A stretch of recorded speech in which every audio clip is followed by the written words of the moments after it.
जय श्री राम। योगेश अनंत काले का सभी सुनने वालों को प्यार भरा नमस्कार। मित्रों, अगर मेरा कंटेंट आपको अच्छा लगता है तो कृपया लाइक, शेयर और सब्सक्राइब करना ना भूलिए। और हाँ, वो बेल आइकॉन और लाइक का बटन दबाना भी ना भूले, क्योंकि यूट्यूब पे हमें जिंदा रहना है। मित्रों, वो अंग्रेजी के पॉडकास्ट के रिस्पॉन्स से बड़ा प्रफुल्लित हूँ, सच बता रहा हूँ।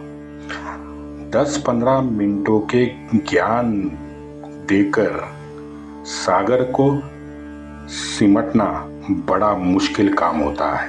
हाँ, वैसे तो 1000 से ज़्यादा पन्ने मैंने ऑलरेडी भर डाले हैं हिंदू इस विषय पे, लेकिन मैं खुद इससे थोड़ा सा नाराज़ भी हूँ, क्योंकि मैं जानता हूँ कि मैंने जो अभी ये 10-12 मिनट का पॉडकास्ट बनाया है वो भाई आधा अधूरा भी नहीं है। वो 0.01% शायद रहेगा। इतना सा मैं आपको बता पाया।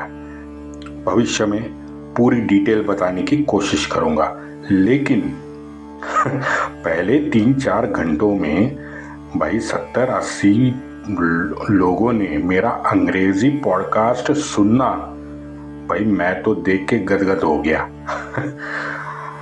चलो विषय पे आते हैं।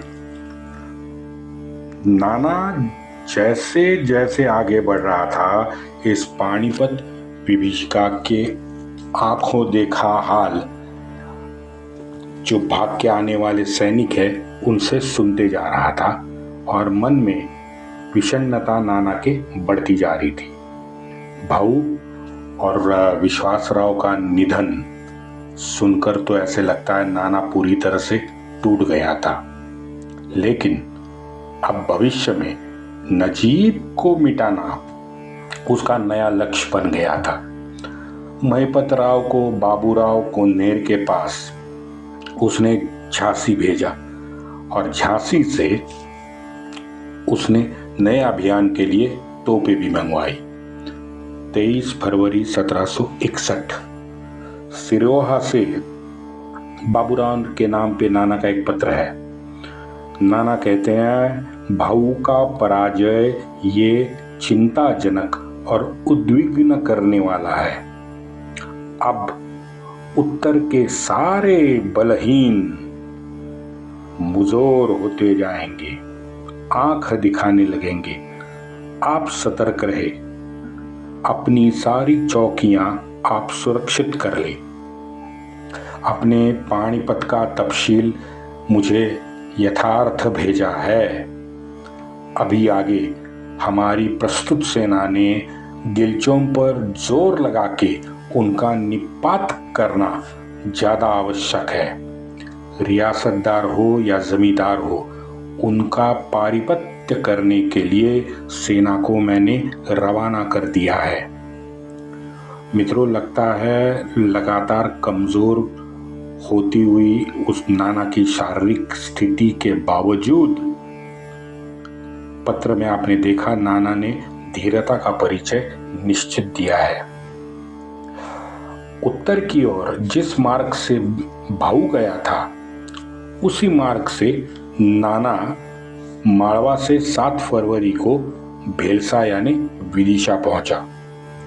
विदिशा में कुछ समय गुजार के वहां से सिरोह, वहां से सिरोंज, सिरोंज से ग्वालियर, और ग्वालियर से ग्वालियर जिले में पिछोरा नामक स्थान पर नाना की छावनी लग गई। अब इन सारे जितने भी मैंने 4 गांव शहर बताए, उन सब में शासकीय व्यवस्था भी ढीली पड़ गई थी। वो नाना ने दुरुस्त की, उसको ठीक किया। कुछ नए नियुक्तियां भी नाना ने वहाँ पे की हैं, लेकिन उसके बिगड़ते शारीरिक हालात से अब नाना के परिवार को भी बड़ी चिंता होने लगी। अब वो चिंता बार बार नाना के सामने जता रहे थे, तो नाना भी अब द्विधा मनस्थिति में आ गया था कि भाई दिल्ली की ओर आगे जाए या ना जाए। अब चर्चा हो गई। चर्चा में बाकी के सारे जितने भी उसके सामने सरदार थे वो तो दिल्ली अभियान की पूर्ति के पक्ष में खड़े रहे।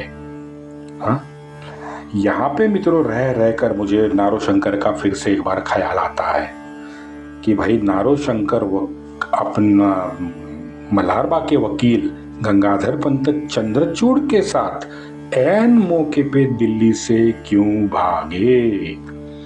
आपको याद होगा मैंने बताया था 1757 में भी ये नारोशंकर भाग के गंगा किनारे गया था और वहां पे भाऊ ने उसके ऊपर गंगा किनारे छावनी में जब्ती का आदेश दे दिया था।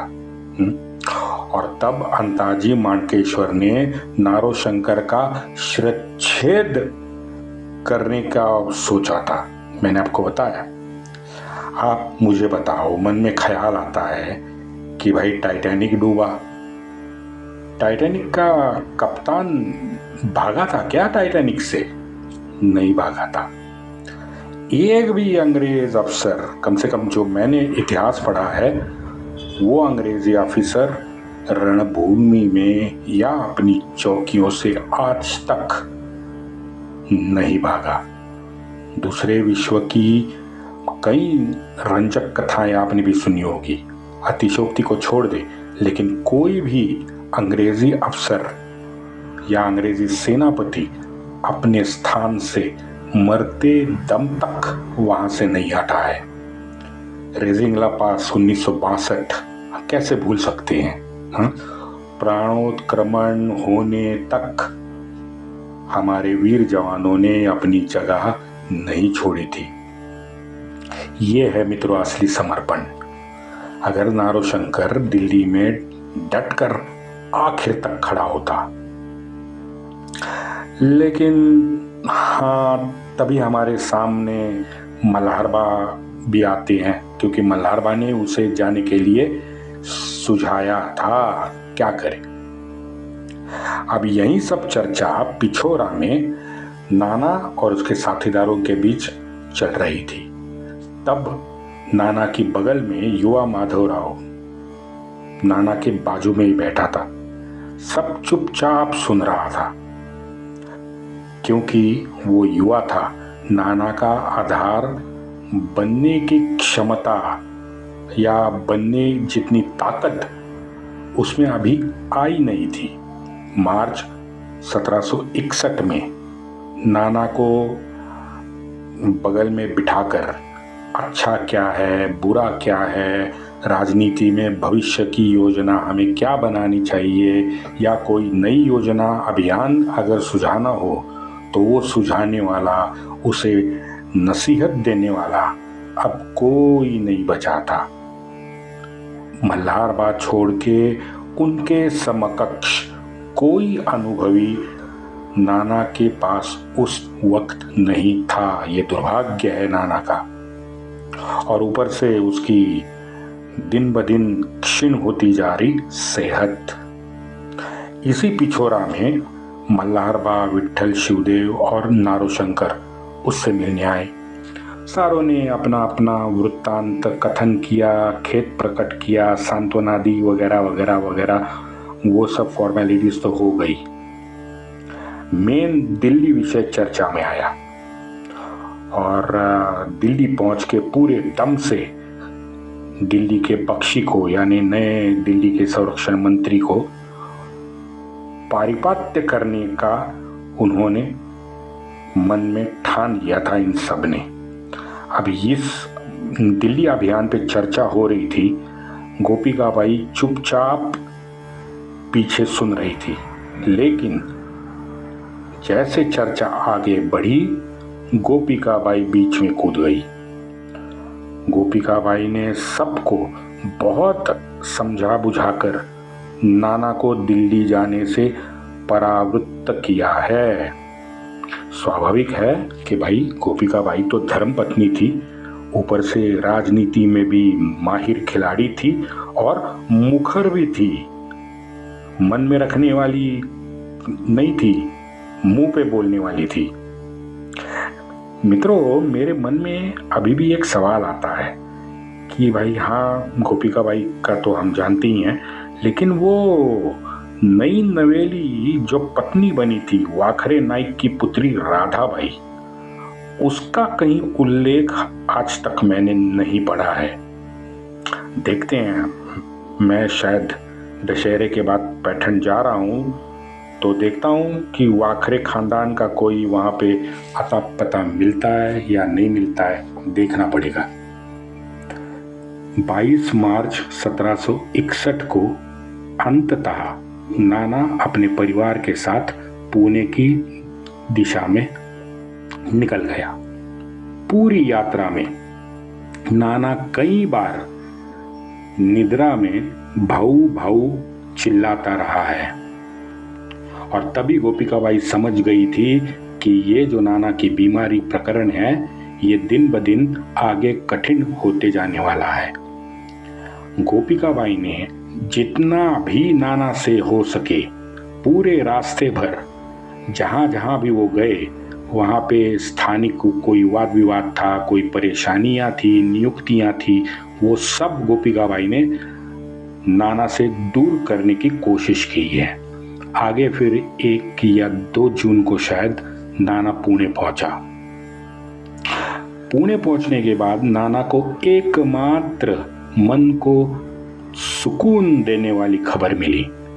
जो महादजी शिंदे बुरी तरह से पानीपत में घायल हुए थे वो अब मृत्यु के साये से सुरक्षित बाहर निकल आए थे।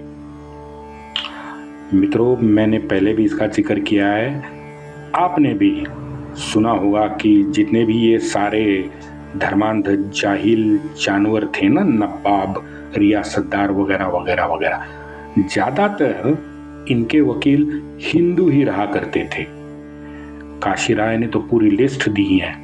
काशी राय के बखर में बताया गया है कि बरखुरदार का दीवान था मोतीलाल खत्री, नजीब का दीवान था मेघराज। अब लिस्ट तो बहुत बड़ी है, कोई नई बात नहीं है। हाँ, वहाँ पे शूजा का दीवान, इसका उल्लेख मैं अलग से करना चाहता हूँ। शूजा का दीवान था राजा वेणी बहादुर, प्रसिद्ध राजा वेणी बहादुर। ये वही वेणी बहादुर है, राजा वेणी बहादुर है जो शूजा का दीवान था। वेणी बहादुर का इतिहास अभी इधर इस विषय में उसका औचित्य नहीं है, तो आगे बढ़ते हैं। पानीपत संग्राम का अगर मित्रों निष्कर्ष निकालना हो तो पहले क्या ध्यान में आता है? पहले ध्यान में आता है उस युद्ध की व्यापकता। सही मायनों में मुझे लगता है भारतवर्ष का सबसे बड़ा और असर डालने वाला युद्ध साबित हुआ है पानीपत। इस पानीपती युद्ध ने भारतवर्ष के भविष्य की धाराओं को दूसरी दिशा में मोड़ने का काम किया है। वैसे आपने देखा होगा 1720 से 1760 तक भारत में एक छत्री कारभार मराठों ने किया। हाँ, मैं ये मानता हूं कि अब भी कुछ अनसुलझे और अनंत प्रश्न हमारे सामने आज भी खड़े हैं। मुझे आशा है भविष्य में इन प्रश्नों का उत्तर हमें कुछ मिलेगा, कुछ उससे नए प्रश्न भी उद्भवित होंगे। ये तो इतिहास में चलता रहता है। ये मोहनजोदड़ो और हड़प्पा नहीं, उसको तो हम प्राचीन मानवीय सभ्यता बताते हैं। हरियाणा में खोज हुई तो बताया गया कि नहीं नहीं नहीं नहीं, ये तो उससे ज्यादा पुरानी है। दक्षिण अमेरिका का देखो विशेषता, वो माया लोगों का इतिहास, वो तो अभी हर साल नया इतिहास उजागर हो रहा है। चोल साम्राज्य का सागरी अभियान, अभी भी हम खोज में लगे हुए हैं। सऊदी की 3 देवियां देखो, खोज हुई, लिहाज उसकी 2025 में पुनर्स्थापना भी हो गई है। वैसे ही हमें मालूम है कि भाऊ रोज 8 से 10 पत्र सुबह लिखता था। अब उसमें से जो 70-75% पत्र है वो आज गायब है। वो कहाँ मिलेंगे? ये मैं मानता हूं कि भाई जैसे जैसे समय गुजर रहा है तो समय के साथ ही ये पत्र मिलने की आशाएं भी धूसर होते जा रही है। बिल्कुल सही है। अच्छा, जो अनेक सरदारों ने समय समय पर नाना को जो पत्र लिखे हैं वो कहाँ है? क्योंकि पुणे में पेशवे दफ्तर के जो कागजात थे वो तो लगभग 75 साल से वहां धूल खाते बैठे थे। भारतीय इतिहास संशोधक मंडल, इन लोगों ने थोड़ी सी मराठी इतिहास की लाज रखी। ये मुझे तो शर्म आ रही है, लेकिन उनका काम सराहनीय है, भारतीय इतिहास संशोधक मंडल का। बाकी राजसत्ता को तो 75 साल से कोई चिंता ही नहीं है, कारण भी नहीं है, उसमें नहीं जाते। मित्रों, यही कारण है कि भारतवर्ष, पूरा भारतवर्ष हिंदवी स्वराज्य के सत्य इतिहास से आज तक अनजाना रहा है। अब आगरा में वो दरिंदे औरंग्या का श्री शिवराय ने पूरी तरह से सबके सामने नाक ही काट दिया था, तो श्री शिवराय के बारे में उर्दू और अंग्रेजी में उनको लिखना ही पड़ा, कोई चारा ही नहीं था। बताओ। हाँ, आज हमारे यहाँ महाराष्ट्रियन फेसबुक वगैरह चिल्ला रहे हैं, ये क्या फिल्म है, छावा में साला कितना कम दिखाया यार, ये पूरा इतिहास थोड़ी है?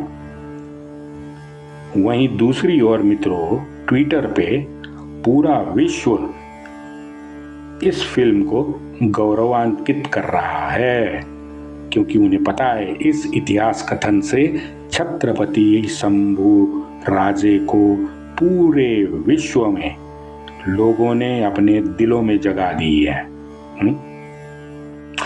जो मिला उसमें हमें सुख नहीं मानना है, जो नहीं मिला उस पे उंगली दूसरों की तरफ दिखा के रोते बैठना है। ये हमारी गत 150 साल से ये हमारी फितरत बन बैठी है, क्या करें।